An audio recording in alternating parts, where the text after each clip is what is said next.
கண்மணியே, அருமையான வணக்கம், அழகான வணக்கம், அன்பான வணக்கம், இதமான வணக்கம், இனிமையான வணக்கம்.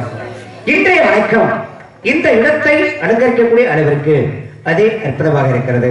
இருந்த போதிலும் ஒரு தாயை எப்படி வணங்க வேண்டும், ஒரு தந்தை எப்படி வணங்க வேண்டும், ஒரு குருவை எப்படி வணங்க வேண்டும், ஒரு தெய்வத்தை எப்படி வணங்க வேண்டும், வரக்கூடிய விருந்தர்களை எப்படி வணங்க வேண்டும் என்பதற்கெல்லாம் வரைமுறைகள் இருக்கின்றது. இப்படிப்பட்ட என்னை வரவேற்ற காரணத்தினாலே உன்னை வாழ்த்துவதன் கடமை அல்லவா? ஆகையால் பூ போலே உன் பொன்னையில் உன் உலகில்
வெள்ளை தாமரை வச்சிருப்பார். வெள்ளை அரியாசனத்தை கண்ணை அரசோடு சரியாசனத்தை வைத்த தாய் என்று பெருமைக்குரியவராம்.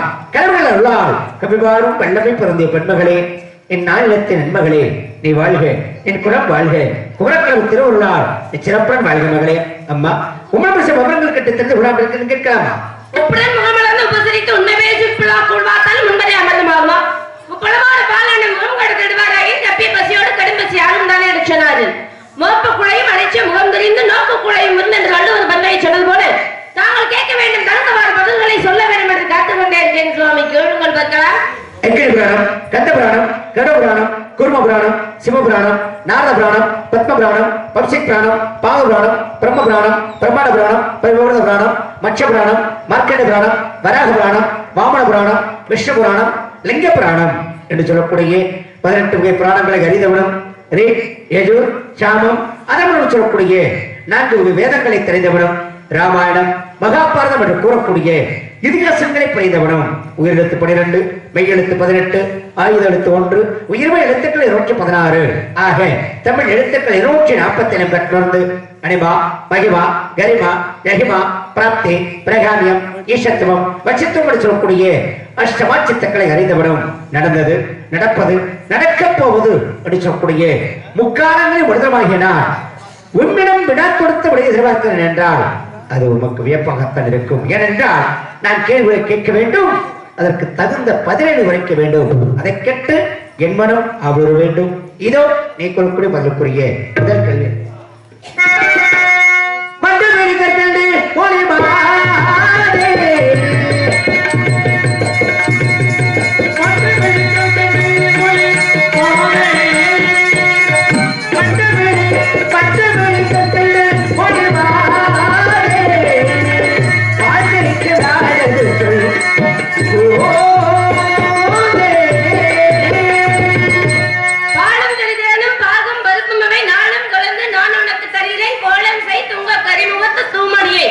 சங்க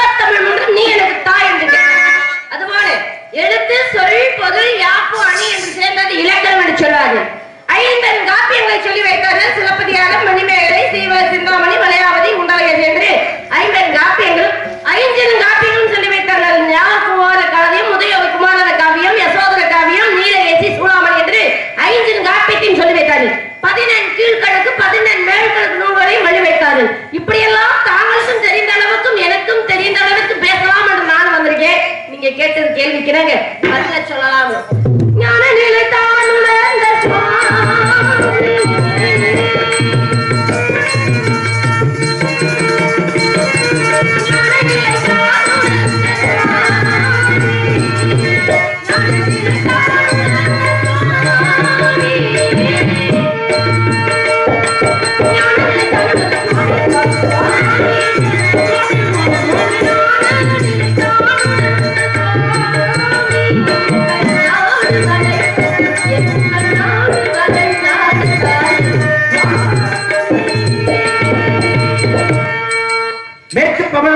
நேர்வனக்காம் ஆக்கு எழுகளுக்காம் பார்ப்பதற்கு பிராமணித்தவள் நிறுவதின் காரணம் தொண்டை நாட்டு என்னும் பெருமைக்குரிய நாட்டில் பிறந்த வன்மகளே வில்லில் விடுபட்டு வரையும் கடை போல சொல்லில் சுவைகூட்டி சுருக்காக சுந்தர தமிழிலே பதிலெடுத்த செந்தமிழ் பெண்ணே அழகு அறிவு அமைதி இம்மூன்றும் ஒருங்கே அமைப்பற்ற ஆரணங்கே குறிஞ்சி முல்லை மருதம் நெய்தல் பாலை என்று சொல்லக்கூடிய 5 வகை நிலங்களிலே 12 ஆண்டுக்கு ஒருவரை போக்கும் என்று சொல்வார்கள் அதிசயமாக குறிஞ்சவளர் அப்பப்பட்ட குறிஞ்சவளர் புத்துக்குழுவும் குமரக்கடவுள் குடிகொண்ட தொண்டை நாடு நல்லது இன்னும் உங்களிடம் முடிக்கிற தொண்டை கேட்கலாமா தந்தையின் பெயர் தாயின் பெயர் உம்முடைய பெயர் உடன் பிறந்தார் இங்க எதற்காக வந்திருக்கிறார் என்ன காவல் என்ன திணை தந்தை சிந்தனை யாருக்கு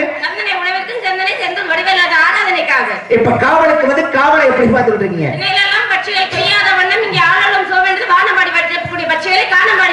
பட்சிகள் அதுவாது போய் உயிர் சாப்பிட்டு விட்டு போகட்டுமே நாளையில உள்ள பறவை தானே சாப்பிட்டா சாப்பிட்டு போகட்டுமே சாப்பிடலாம் எச்சில் என்பதை இறைவன் ஏற்றுக்கொள்ளலாம் எச்சம் என்பது வேண்டாம் என்று எச்சம் படாமல் விளக்கிக் கொண்டே இருக்கிறேன் எச்சிலை இறைவன் ஏற்றுக்கொள்வான் எச்சத்தை ஏற்றுக்கொள்ள மாட்டான் குழந்தை சாப்பிட்டால் தாய் சாப்பிடுவான் அதுபோல நாமளும் சாப்பிட்டது கூட இறைவனுக்காக படைத்தால் பசி என்பதில் வந்துவிட்டால் ஏற்றுக்கொள்வான் அதுபோலதான் ஏற்றுக்கொள்ளலாம் பாலாபிஷேகம் இறைவன் பண்றாங்க முதல் கண்டு எச்சரிப்படுத்தது அதன் பிறகு அபிஷேகத்துக்கு வருகிறது இறைவன் ஏற்றுக்கொள்கிறார் தன்னுடைய நாவினால் சேகரித்து தேனை தான் வைத்த பொழுது மீண்டும் எடுத்து இறைவனுக்கு அபிஷேகம் பண்றது அது எச்சில் தானே இப்ப இறைவனுக்கு பட்டார இருக்கின்றார்கள் அது பட்டுப்புச்சுட எச்சில் இப்ப ஓதுவார்கள் என்ன பண்றாங்க தன்னுடைய நாவினால் தான் மந்திரங்களை ஓதுகின்றார்கள் அதுவும் எச்சில் தானே அப்படிப்பட்ட வகையில இறைவன் ஏற்றுக்கொள்வார் ஏன்னா மனம் கொண்டதான் மாளிகை எச்சம் அப்படின்றது ஏற்றுக்கொள்ள மாட்டான் ஏன்னா எச்சம் என்றால் கழிவு ஆனால் இந்த கோமாதா நினைச்ச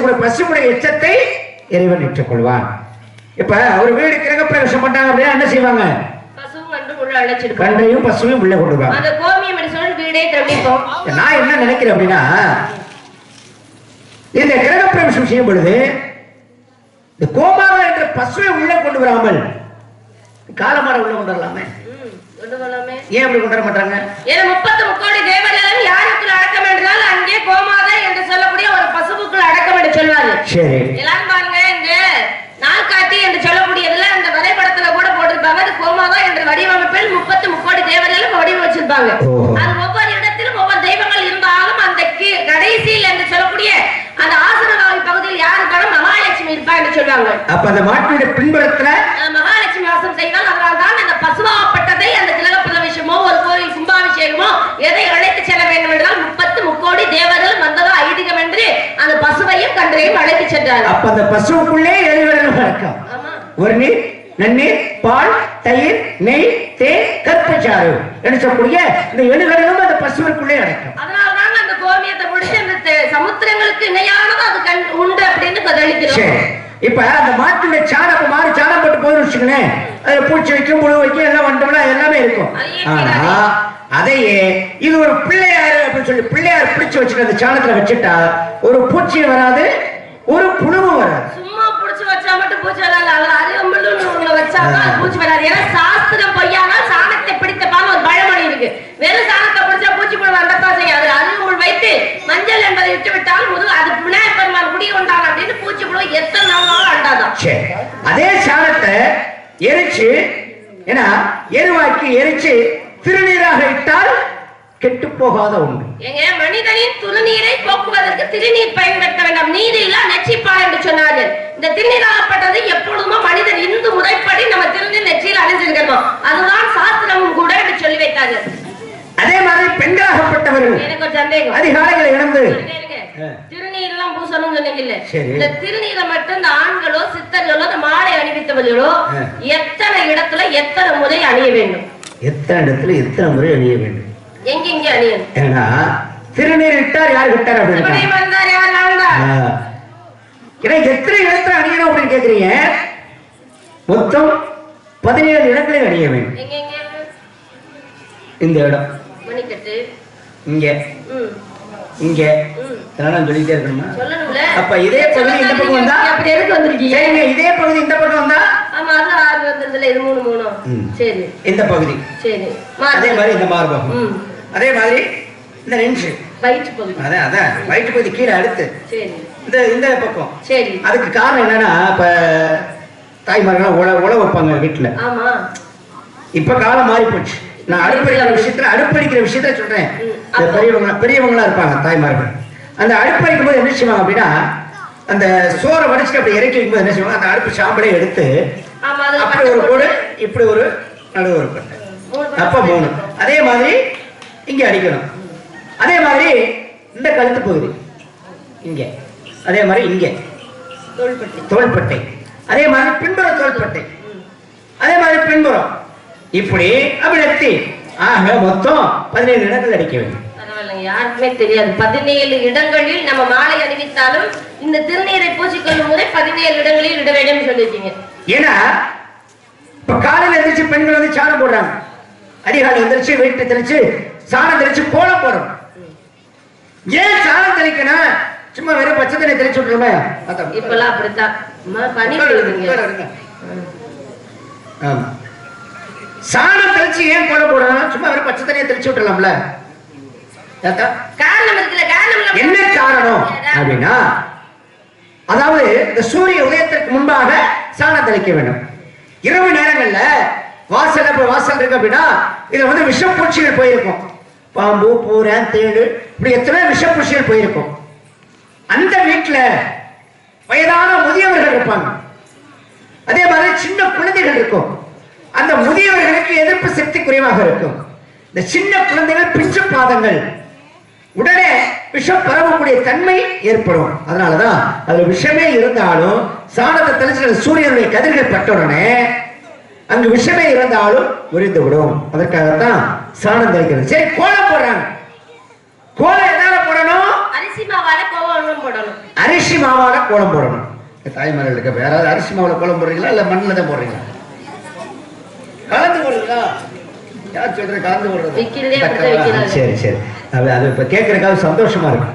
இப்படி அரிசி மாவால கோலம் போட்டா அதற்கான காரணம் என்ன? அரிசி மாவுல கோலம் போடணும் அப்படின்னா இப்படி ஊர்ந்து வரக்கூடிய ஈ எறும்புகள் சாப்பிட்டு இன்று எமக்கு உணவளித்த இந்த குடும்பம் பரம்பரையாக நூறு வாழ வேண்டும் அப்படின்னு சொல்லி அந்த ஈ எறும்புகள் வாழ்த்து விட்டு செல்லுமா. அந்த அரிசி மாவை ஒரு எறும்பு சாப்பிட்டு அப்படின்னா 100 பேருக்கு அன்னதானம் பண்ணிய புண்ணியம் கிடைக்குமா? எப்படி? ஒரு எறும்பு சாப்பிட்டா 100 பேருக்கு அன்னதானம் பண்ணிய புண்ணியம் கிடைக்கும். பாருங்க, இப்ப எத்தனையோ இடங்கள்ல இப்ப திருவிழாக்கள் நடக்குது அப்படின்னா அன்னதானம் போடுறாங்க. ஆனா அப்படி விமர்சை அன்னதானமே பண்ணாம இந்த எறும்புகளுக்கு நாம் உணவு கொடுத்தால் அது பல எறும்புகள் சாப்பிடும். அப்ப பல 100,000 பேருக்கு அன்னதானம் பண்ணிய புண்ணியம் கிடைக்கும். அதனால தாய்மார்களே, இனியாவது போடாம இருந்தாலும் வாரத்துக்கு ஒரு தடவையாவது அரிசி மாவுல கோலம் போடுங்க. இப்ப அப்படிலாம் கிடையாது. எறும்பு வீட்டுக்குள்ள வரக்கூடாதுன்னு அதுக்குன்னு ஒரு பொருளை வச்சு ஒரு பொருளை சாக்டீஸ் வச்சு கோலம் போட்டு நீ உள்ள வந்து எறும்பு புறா குண்டுறது. ஆமா, அப்படிதான் இப்ப கோலம் போடுறதுக்கு இருக்கு. அருமையான விஷயம் பேசுனீங்க. ஒரு பழமொழி சொல்லுவாங்க, எறும்பு தின்றால் கண்கள் நல்லா தெரியும் அப்படின்னு சொல்லுவாங்க. பழமொழியா அப்படின்னு சொல்லுவாங்க. எறும்பு தின்றால் கண்கள் நல்லா தெரியும் அப்படின்னு சொல்லுவாங்க. இந்த சாப்பாடுனாயோ இந்த மத்த எந்த பொருள் சாப்பிடுற பொருள் எறும்பு கிடந்துச்சுன்னா சரி தின்னு நல்லா கண்டு தெரியும் அப்படின்னு சொல்லுவாங்க. அது காரணம் கிடையாது. எறும்புகளுக்கு உணவளித்து அதுல சாப்பிட்டா நமக்கெல்லாம் கண்கள் நன்றாக தெரியுமா அந்த பலன் அளித்ததற்காக அதுக்கு ஒரு ஐதீகம் என்று சொல்லுவே தனி அந்த எறும்புகளுக்கான வாழ்த்துக்கள் நமக்கு கொடுக்குமா. ஒரு வீட்டுல ஒரு குழந்தைகளுக்கோ இல்ல மற்ற பெரியவர்களுக்கோ ஒரு ஆலயத்துக்கு சென்ற வஸ்திரம்னா ஆடை, இந்த ஆடை எடுத்து கொடுத்தா நம்ம வம்சத்துல ஆடை புண்ணி நீங்குமா? ஆமாங்க. இதே தானியத்தோட இந்த தானம் கொடுத்தோம்னா நம்மளுடைய உணவு கஷ்டம் நீங்குமா? அதை காட்ட நூல் என்று சொல்லக்கூடிய புத்தகத்தை கொடுத்தா கல்வி குறையாம அந்த வீட்டுல இருக்குமா அப்படின்னு அதுக்குன்னு ஒரு தான தர்ம செய்து இருக்குல்ல. மரம் கோணினால் நூலை பிடி, மனம் கோணினால் நூலை படி. எங்க நூலை படிக்கிறாரு?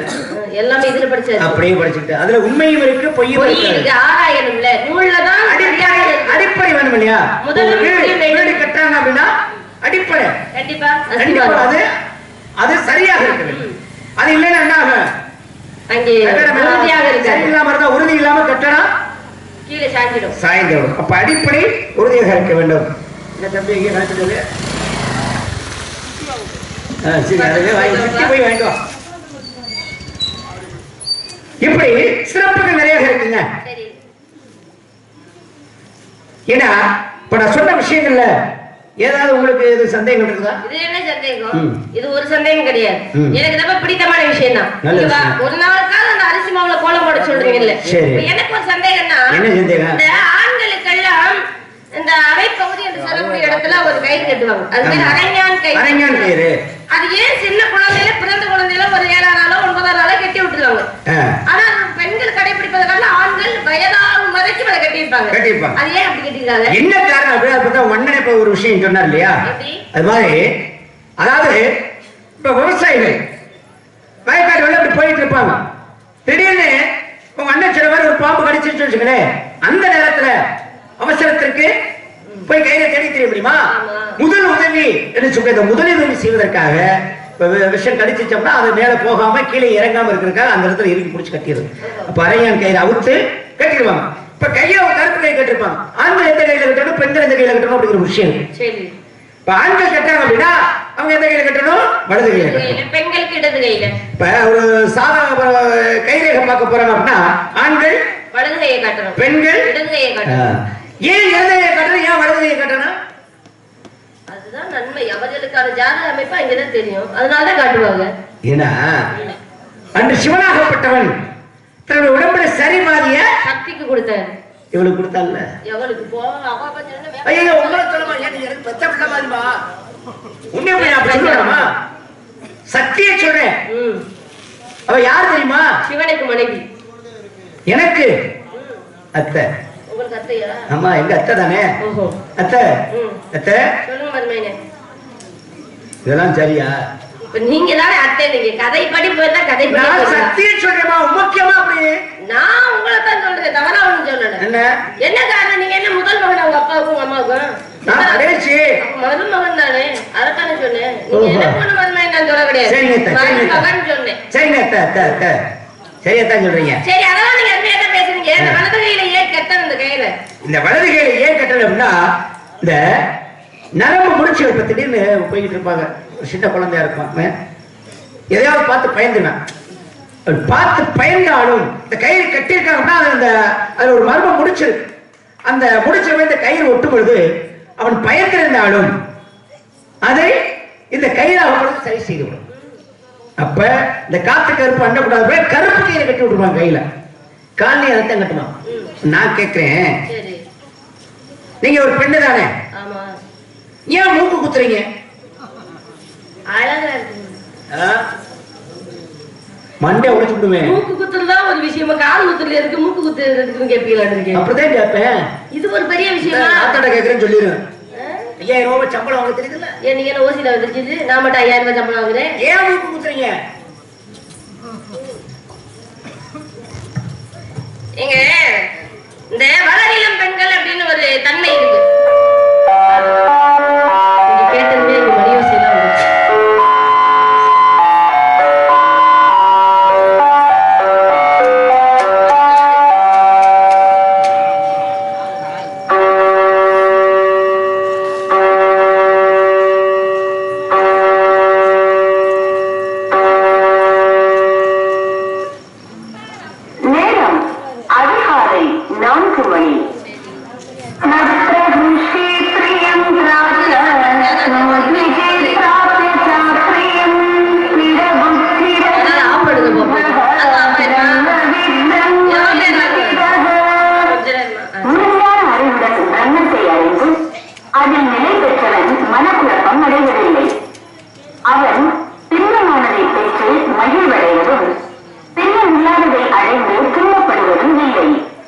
ஸ்ரீமத் பகவத்கீதை அத்தியாயம்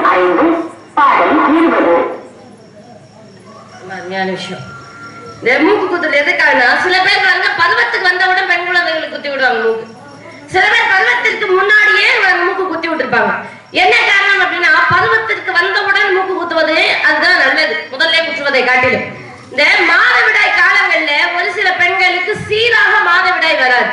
அப்படி சீராக வர வேண்டும், அந்த திருமணத்தின் பிறகு அவர்களுக்கு குழந்தை பெயர் சீக்கிரமாக கிடைக்க வேண்டும், நல்ல முறையாக உருவாகணும்னா மூக்கு கண்டிப்பா பெண்கள் குத்தி ஆகணும். ஏன்னா அதுல வர்ம முடிச்சு என்று சொல்லக்கூடியது எதோட பொருந்துமா, கர்ப்பப்பையோடு சேர்ந்து பொருந்துமா. அதனாலதான் இங்கே மூக்கு குத்தினால் இந்த இருக்கக்கூடிய நரம்பு அங்கே கர்ப்பப்பையில் இருக்கக்கூடிய அந்த தூண்டுதல் சுழற்சி மூலமாக மாதவிடாயை சீராக அமைத்து திருமணம் செய்த பிறகு அவர்கள் கர்ப்ப காலத்தில் ஒரு குழந்தையை ஆரோக்கியமாக பெற்றெடுப்பதற்கு காரணம் அந்த காலத்திலே முன்னோர்கள் எல்லாம் இதை சரியாக பயன்படுத்த வேண்டும் என்றுதான் மூக்கு குத்தி வச்சாங்க. அதுதான் நம்மளுடைய முறை. பெண்களாக இருந்தால் அது பாருங்க, தமிழகத்தில் இருக்கக்கூடிய பெண்களாலும் அதிகமா மூக்கு குத்தி இருப்பாங்க. ஏன் கொலுசு போடுறீங்க? செருப்பதுக்கு போடுறீங்க, கொலுசதுக்கு போடுறீங்க, வளையல் எதுக்கு போடுறீங்க, இதெல்லாம் கேட்கல. வேற விஷயத்த நான் கேட்கிறேன். அது சரி, நான் புராணமோ இதிகாசமா கேட்கல. ஒரே ஒரு விஷயம் மட்டும் சொல்றீங்களே, இன்னைக்கு தாய்மார்கள் நிறைய இருக்காங்க. இல்ல நான் மாதிரி வேற மாதிரி எதையும் கேட்டு போயிருவேன். அது சரி, தாய்மார்கள் அவங்க கேட்டுக்கிட்டு இருக்கேன்.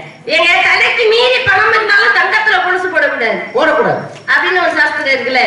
வெள்ளியில தான் போடும். தங்கம் என்பது மகாலட்சுமிக்கு உகந்தது, அவளை காலில் அணியக்கூடாது. வெள்ளி என்பது சுக்கிரனுக்கு உகந்தவன். மகாலட்சுமி எங்க இருக்கின்றார்? கணுக்கால்ல இருக்கா. அந்த கருப்பாக இருக்கும் பாத்தீங்களா, கணுக்கால்ல அங்கே சனி பகவான் குடியிருப்பார். அவருக்கு அதிதேவதை மகாலட்சுமி. ஸ்ரீ சனீஸ்வர பகவானுக்கு அதிதேவதை மகாலட்சுமி. அந்த அதிதேவதையான அதை பாருங்களே, காலை இடறி விட்டாலோ ஒருவேளை மிதிச்சாலோ கீழே தொட்டு மன்னிச்சிருங்கன்னு சொல்லிட்டு போடும். தெரியாம போறவங்க மிதிச்சு போயிருங்க. தெரியாம படிச்சு மன்னிச்சிருங்க சொல்லணும். சொல்லாம தெனாவட்டா முடிச்சுட்டு போனா சனி பகவானுடைய பார்வை நம்ம பார்வை மகாலட்சுமி தன்னை விட்டு கடந்து போயிடுவான். அந்த இடத்துல தான் சொல்லும் பொழுது திமிர் பண்றான், ஒருத்தர் விரிச்சுட்டு மதிப்பு கொடுக்கல அப்படிங்கிற காரணத்துக்கு இனிமே நாம இங்க இருக்க கூடாது, இது சரியில்லாத இடமாக இருக்கு அப்படின்னு சொல்லிட்டு மகாலட்சுமி சென்று வருவார். அங்கே சனீஸ்வரன் என்ன பண்ணுவான், அவனுக்கு பல தொல்லைகள் கொடுத்தாங்க. அதனாலதான் அந்த காலத்துல சொல்லுவாங்க, யாரையாவது காலை இடறி விட்டாலும் ஒருவேளை மிதித்தாலும் மன்னிச்சு விடுங்கன்னு சொல்லிட்டு போகணும். பெரியவங்க சின்ன பிள்ளைக்கு சொல்லி கொடுத்து வளர்ப்பாங்க. வளர்க்கணும். ஆனா இன்னொரு காரணம் இருக்குங்க.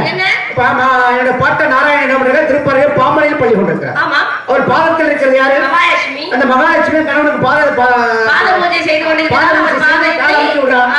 என்ன காரணத்துக்காக? என்ன காரணம்? பெண்களுடைய கைகள் எல்லாம் ஆண்களுடைய அங்க சொல்லுங்க. இங்க திரும்ப இங்க வாங்க. ஏன் நீங்க எதுக்கு இருக்கீங்க? அவங்க கேட்பாங்க, அதை காட்டிலும் 1000 மக்கள் கேட்டு எடுத்துக்காங்க. கேட்ட நீங்க தானே. ஏன்னா பெண்களுடைய கைகள் எல்லாம் ஆண்களின் காலில் பட வேண்டும். எப்பவுமே பேச விட்டு பார்ப்பேன். ஆமா, எனக்கு அப்படி நல்ல விஷயங்கள் சொன்னாங்கன்னா சரி சந்தோஷப்படுவேன். ரொம்ப சந்தோஷம் தான். ஆமா, தட்டி கொடுத்து கொண்டு போவேன். அந்த காலாகப்பட்டது கூட இருக்குது போல நீங்க சொன்ன போல சனீஸ்வர பகவான் இருந்தாலும் கைகளில் இருக்கக்கூடியவர் அது மகாலட்சுமி ஆகப்பட்டவர் இந்த முழங்கையில. அதனாலதான் பெண்கள் எல்லாம் அந்த காலத்திலே ஆண்களுக்கு பாத பூஜை செய்வதும் அவங்க அயர்ந்து தூங்கும் பொழுது அவர்கள் பாதத்தை அமைக்கி விடுவதும் வழக்கமாக வச்சிருந்தாங்க. அப்படி இருந்தால் வீட்டில் செல்வம் செழிப்பாக இருக்குமா. இப்ப யாருக்கால யார் பிடிக்குதுன்னே தெரியாம மாத்தி பிடிச்சுக்கிட்டு இருக்காங்க. அவங்க வர நிலைமையும் சரியில்லை. இவங்க காலெல்லாம் பிடிச்சு நம்ம தூங்கணும்னா அவங்களும் பிடிக்கிறது இல்லை, இவங்களும் இந்த மாதிரி வர்றது கிடையாது. இதெல்லாம் மாறி போச்சு சுவாமி. காலம் பெரியவங்க முன்னாடி செஞ்சிருப்பாங்க, நடந்திருக்கும். அதுதான் அந்த காலம் சொல்லிட்டேன். உண்மையை நடந்திருக்கு. சிரிக்கிறாங்க பாருங்க. அதெல்லாம் அந்த காலம். இப்ப வர சீரும் சரியில்லை. உனக்கெல்லாம் நான் கால் பிடிக்கிறதுக்கு சும்மாவே இருந்தா நீ நினைக்கிற நினைப்பும் சரியில்லை. அந்த காலையை பிடிச்சிட்டு உங்களால முடிக்கிறதுக்கு நீ வர நிலைமையும் சரியில்லை. இந்த மாதிரி நிலைமையை போச்சுங்க. அவங்க சரியா இருந்தா இவங்களும் சரியா தானே இருப்பாங்க. இந்த மாதிரி தானே வெள்ளி கொலுசு கேட்டீங்க. வெள்ளி கொலுசு நீங்க சொல்ல போன வெள்ளி என்று சொல்லக்கூடிய உலோகத்துக்கு யார் அதிபதினா சுக்கிரன் அதிபதி. இந்த சுக்கிர பகவானை வெள்ளின்னு வந்துருச்சு. அப்புறம் என்ன, அவனுக்கு பேரு வெள்ளிதான். அதனால பகவானை காலில் அணிந்து கொண்டோம் என்றால் நம்மளுடைய செல்வ செழிப்பு அதிகமா இருக்கும். இந்த காலில் இருக்கக்கூடிய தன்மையில் இருக்கக்கூடிய அந்த வர்மம் முடிச்சு என்று சொல்லக்கூடிய பெண்களுக்கு அதிக தூண்டுதல் உணர்ச்சியை ஏற்படுத்துமா. அதுவும் ஒரு வகையான நன்மைக்கு தான் அப்படின்னு வெள்ளியில கொலுசு போடுதோம். அப்ப எல்லாமே அந்த கர்ப்பப்பையுடைய நன்மைக்கு தாங்க, சிறப்புக்காக தான். பரவாயில்ல, சரி, நல்ல விஷயம். எப்பவுமே பாருங்க, அந்த காலத்துல முன்னாடி முன்னோர்கள் சொல்லி வைத்த வழி வகுத்ததெல்லாம் சரியாகுது. இந்த சேர்ல உட்கார்ந்து அட்னக்கால் போட்டுப்பாங்க, ஆண்கள் போட்டுப்பாங்க. என்ன பெரியவங்க அடிச்சு போடுவாங்க. ஏன் இப்படி போடுற போடாம என்ன காரணம் அப்படின்னா இந்த கர்ப்பப்பை பெண்களுக்கு தன்மை பெண்ணுக்கு மட்டும்தானே. அந்த தன்மையோட அந்த கால் மேல் கால் அமுத்தி போட்டால் கர்ப்பப்பையும் அமுத்தம் ஏற்படுமா.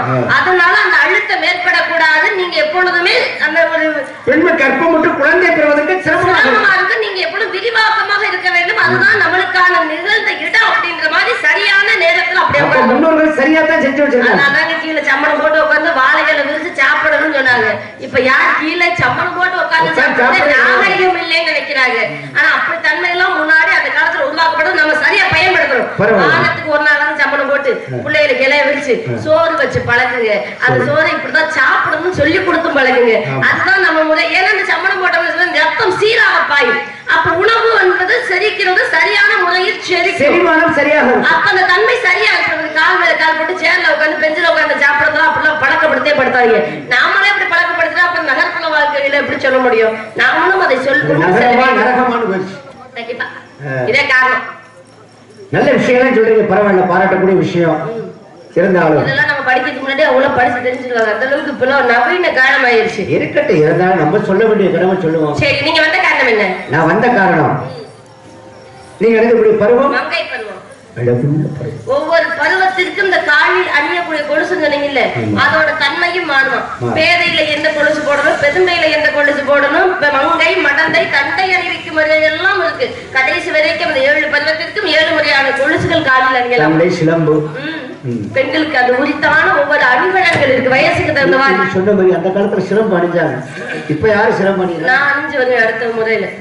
ஓஹோ, வச்சிருக்கேன். இதுக்காக நீங்க வாங்கி வச்சிருக்கீங்க? இதுக்காக போடுறோம்ல, பெரிய எப்பொழுதும் போட்டா வீட்டுல திட்டுவாங்க. இன்னைக்கு கண்ணகியாப்பட்ட சிலம்பு அணிந்திருந்தாளா? கால் சிலம்போடு பிறந்தவளே கண்ணகிதாங்க.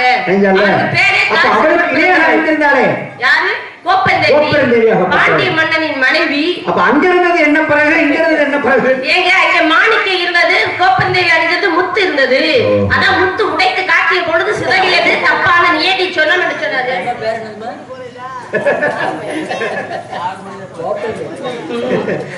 இதுக்கு நான் பொறுப்பு கிடையாது. ஏதாவது சொல்லி விட்டு போவோம், பேசுங்க. நான் சொல்ல மாட்டேங்க.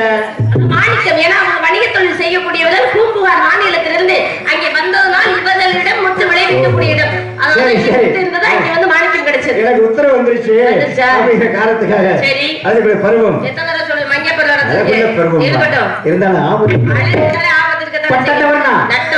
அடிப்பட்டம் பருவம் என்பது சித்திரமாகும். பாதுகாத்துக் கொள்வது மிகவும் பற்றி. அது வருவது ஒருவரை சாத்திரப்படி தவறிவிட்டால் உபத்திரம். அந்த ஒருத்தத்துக்கு போயிடக்கூடாதுங்கிற காரணத்துக்காக உனக்கு புருஷன், உனக்கு புருஷன்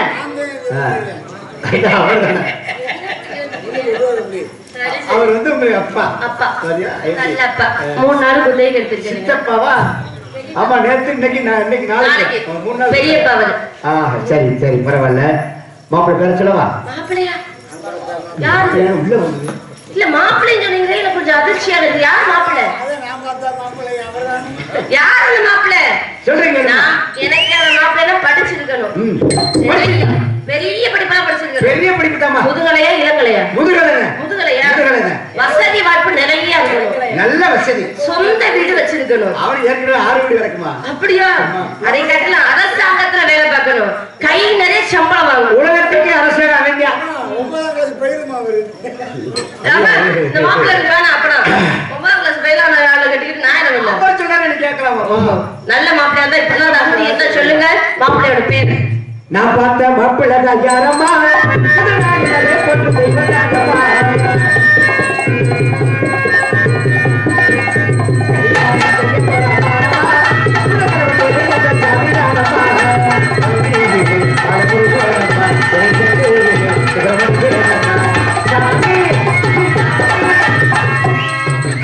சாமி காமி என்ன பாட்டு? உங்க பாட்டு பிழை உண்டு சுவாமி. நீ காட்டுமா?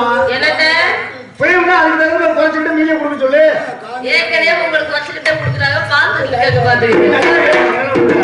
என்ன காமிக்கணும்? உன் கழுத்தை கட்டா வந்து நிறைய மாட்டுவாமா? நகல் அசல். அது இது நகல் எனக்கு தெரியாதா? அசல் நீ சொன்ன நான் ஏத்துக்க முடியுமாமா? இதை வாங்க படுத்த பாடு பெரும்பாடு இருக்கு. இது போலி. யார சொல்லுங்க? அசலானது கூட அங்க உள்ள இருக்கு. நீங்க அசலானா இப்ப பார்க்க மட்டும் தான் முடியும். அவ்வளவு விலையாயி போச்சு. வாங்காம இருக்காங்க. அதெல்லாம் வாங்கிட்டா 60,000 வந்தா கூட வாங்குற மாதிரி ஆள் இருக்குல்ல. கண்டிப்பா. அதனால சாமி நம்ம சாமி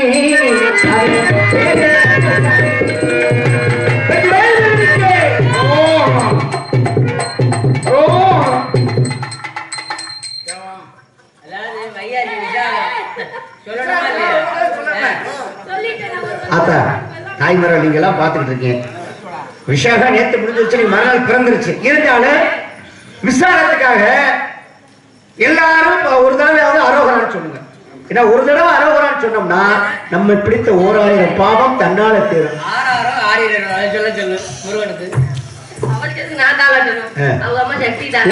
தாளாட்டணுமா? அப்புறம் கணவன் வந்து மனைவி தாளாட்டினா தப்பு இல்லையே.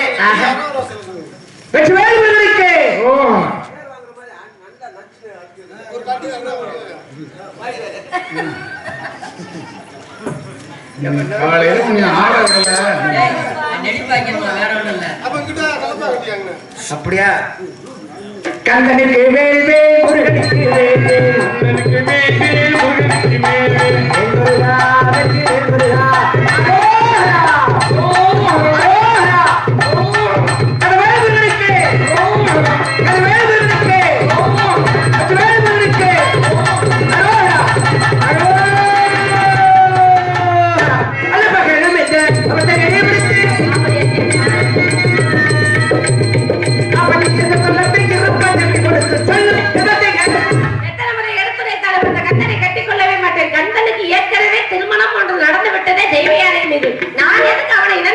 திருமணம் செய்து கொள்ள வேண்டும். கந்தன் எனக்கு வேண்டாம். கூட்டிக் கொண்டு 10 சொல்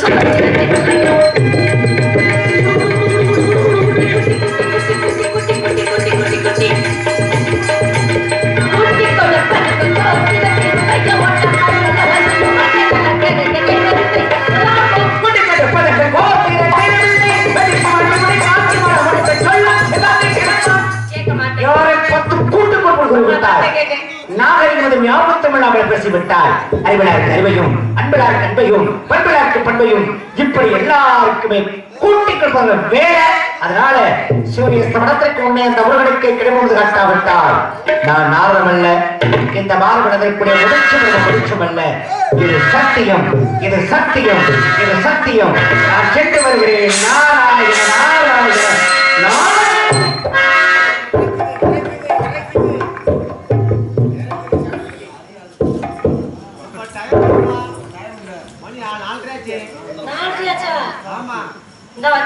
உடனே பார்த்துட்டு கிளம்ப கூடாது, இருக்கணும். விடிய நாளைக்கு மாலை மாத்தத்துக்கு இந்த இடத்த விட்டு நகர்ந்தீங்கன்னா அவ்வளவு முடிச்சு வச்சோம்ல. அப்புறம்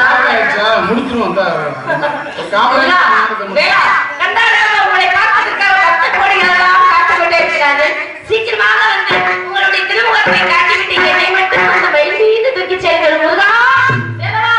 ஓடோடி வருது பத்திரம் நாடகம் ஆயிடுச்சு. நாடகத்தை முடிக்க சொல்லுவார்.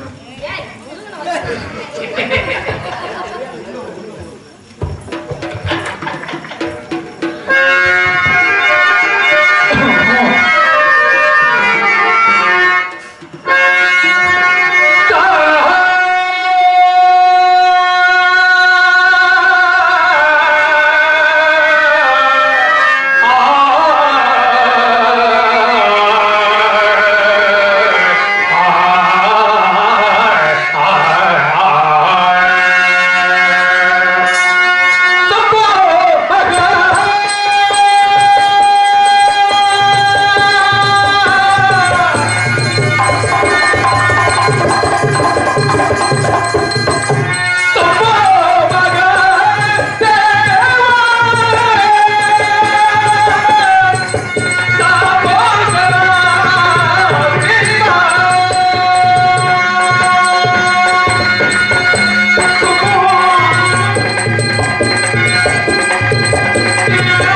அற்புதம் அகோரம் ஈசானம் பாவம் சத்தியம் சாந்தம் என சொல்லக்கூடிய ஐம்பூதங்களையும் சுர்ரம் ஸ்மிருதம் சங்கீத கௌதிதி ஐதயம் சதாபதம் சங்கீதம் பஞ்சதீப மந்திரம் நியாயம் ஈசவாஸ் ரிக் யசோர் சாமம் அதர்வனம் ஆகிய 4 மரங்களையும் இந்த உலகம் அறிவு மாற்றம் பெற வருவீங்க என் தந்தை சிவபெருமான் கருணையா நெற்றிக்கல் இருந்து 6 புறைகளாக சரப்பகை விழ அந்த 6 குலங்களாக அவதரித்தது காசி விசாலாட்சியாய் காஞ்சியில் காமாட்சியாய் மதுரையில் மீனாட்சி எங்கும் நிறைந்து காட்சி தரும் எனது அன்னையின் அருளாள் அசுர தலைவன் எல்லா ஆற்றல் பெற்று விளைக்கின்ற போதிலும் வாசக்கூடிய இச்சனுக்கு வாழுக்கு வலிமையாகி தன்னை அதுமா வழியை வைத்துக் கொண்டு உலகத்தில் தர்மத்தை அழிக்க தலைப்படுவதன் காரணமாக அவற்றை அழைத்து அமர்கோர மகளை திருமணம் புரிந்து தேவகமான மகிழ கிழத்தாவுக்கு அங்க அற்புதமா போதலே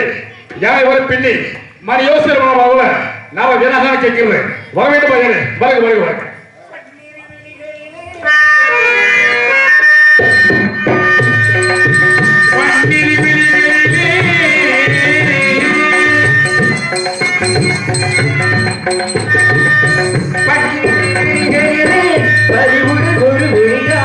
என்னை நீ பார்த்தாலே போதும் வாழ்வில் வாராது எப்போதும் வாழ்வில் வாராது எப்போதும்